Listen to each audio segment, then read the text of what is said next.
Brigadir J yang tewas ditembak setelah dituduh melecehkan Putri Chandrawati, istri Irjen Verdi Sambo.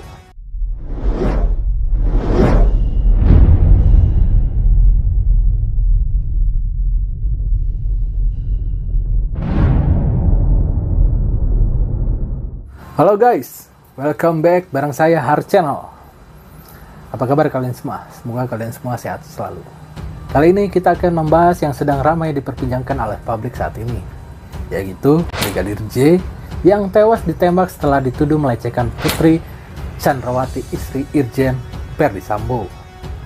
Seperti yang kita ketahui, anggota polisi bernama Brigadir J atau Nopriansah Yosua Huta Barat atau Brigadir Yosua tewas akibat adu tembak dengan rekannya sendiri sesama anggota Polri, yaitu Barada E.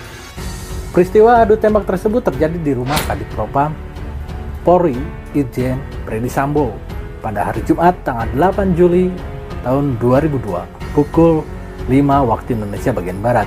Sebagai informasi, Brigadir J atau Brigadir Yosua merupakan anggota Barreskrim yang ditugaskan sebagai sopir dinas Putri Chandrawati, istri Kadif Propam Polri Irjen Verdi Sambo. Sementara Barada E ini adalah anggota Brimob yang bertugas sebagai pengawal atau ajudan Kadif Propam Polri Irjen Verdi Sambo.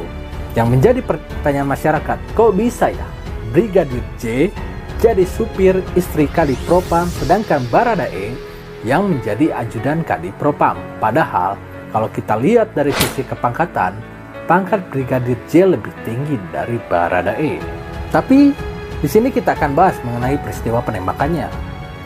Berdasarkan hasil pemeriksaan dan olah TKP, aksi adu tembak maut itu disebut bermula saat Brigadir J atau Brigadir Yosua memasuki kamar pribadi Irjen Verdi Sambo. Di kamar itu, Brigadir J atau Brigadir Yosua disebut melecehkan istri Kadif Propam Polri yang kemudian berteriak meminta tolong. Teriakan itu pun didengar oleh Barada E yang berada di lantai atas rumah. Barada E yang mendengar teriakan itu pun langsung menuju lokasi suara berasal. Singkat cerita, Brigadir J atau Brigadir Yosua justru melepas sejumlah tembakan ke arah Barada E. Kemudian Barada E pun lantas membalas tembakan itu hingga menewaskan Brigadir J atau Brigadir Yosua. Berdasarkan hasil olah TKP, Brigadir Yosua saat itu melepaskan 7 tembakan.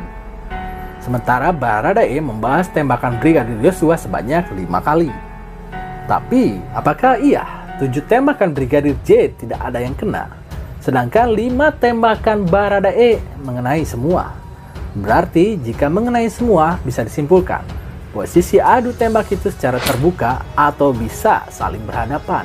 Tetapi di balik kasus adu tembak antar polisi itu ada tudingan bahwa Brigadir J atau Brigadir Yosua nekat memasuki kamar istri Irjen Verdi Sambo, yaitu Putri Chandrawati.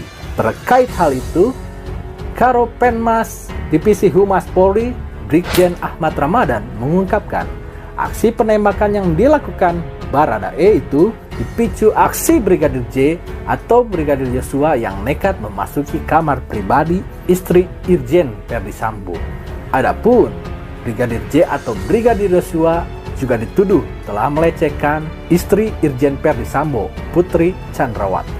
Berdasarkan barang bukti di lapangan bahwa Brigadir J memasuki kamar pribadi Kadif Propam dan melecehkan istri Kadif Propam dengan todongan senjata, ungkap Karopenmas Divisi Humas Polri Brigjen Ahmad Ramadan.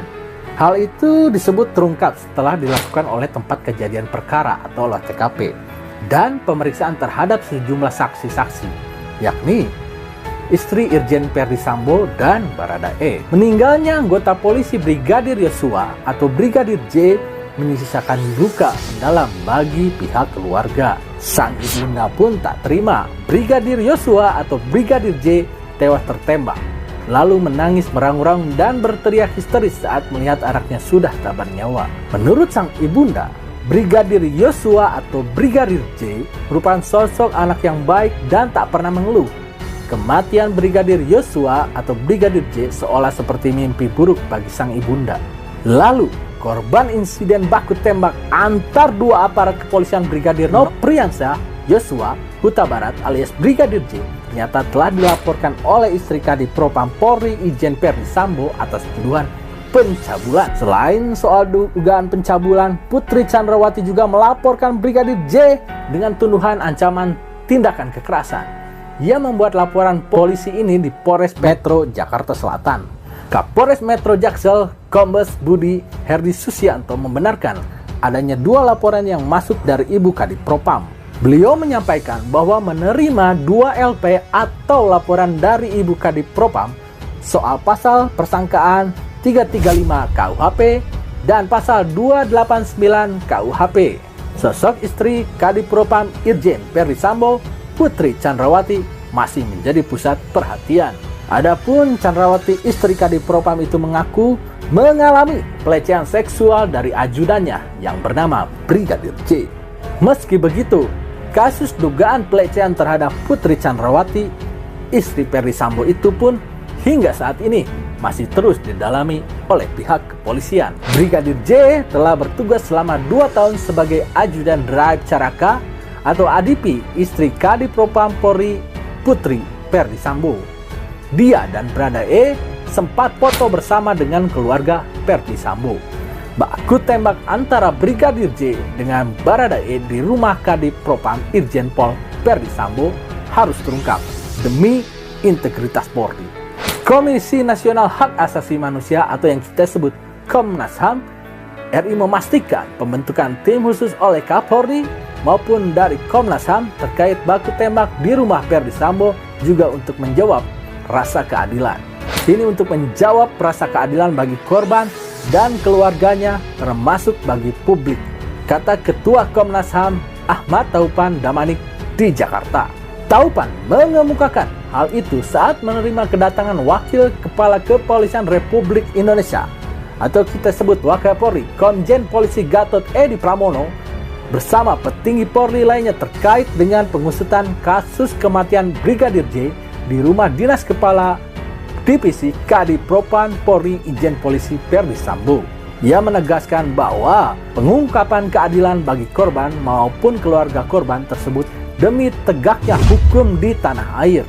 Kedepannya, kedua instansi dalam hal ini Komnas HAM dan Polri akan melakukan pertemuan-pertemuan intensif guna memperdalam pekerjaan masing-masing dari tim khusus yang telah dibentuk.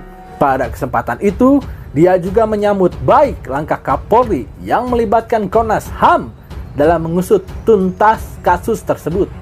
Hal itu dinilainya sebagai salah satu bentuk keterbukaan instansi Bayangkara. Sementara itu, Wakapolri Komjen Polisi Gatot Edi Pramono mengatakan bahwa kedatangannya ke Komnas HAM untuk berkoordinasi terkait dengan peristiwa baku tembak antar anggota polisi. Dalam mengungkap kasus tersebut, baik Polri maupun Komnas HAM sama-sama memiliki standar operasionalnya tersendiri, tetapi akan tetap saling berkoordinasi. Sebagai contoh, apabila Komnas HAM membutuhkan data di laboratorium forensik atau kedokteran forensik, Polri siap membantu Komnas HAM. Berikut informasi yang bisa saya sampaikan. Jika kalian atau teman-teman bisa berpendapat, coba kalian komentar ya di sini. Semoga bermanfaat dan jangan lupa subscribe. See you next time.